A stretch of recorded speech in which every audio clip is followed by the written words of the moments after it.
This diving place is marked by a partially submerged cave frequently nested by doves. The presence of 3 caverns below the sea level is a unique feature of this zone. A meeting with the cardinal fish or the apogon imberbus, shrimps, and snails is nearly always certain.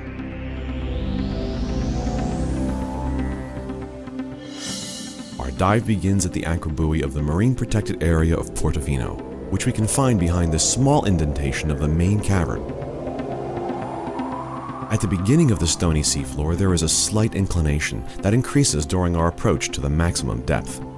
At the base of the steep incline, among red and yellow gorgonia, we find the first cavern. It has an ample opening and is decorated with red corallis, or Corallium rubrum.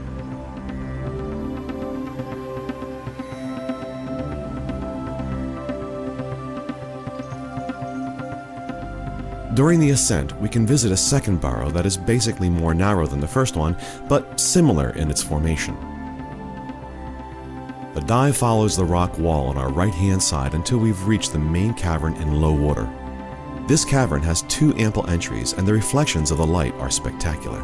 Inside the cavern, we can ascend into a chamber filled with air. The opening is half collapsed, and that allows the trees from the rocky coast to shine through. The return to our starting point happens by ascending to the flat seabed that is marked by isolated rocks. Here we can find different types of the nudibranchi and stationary fish.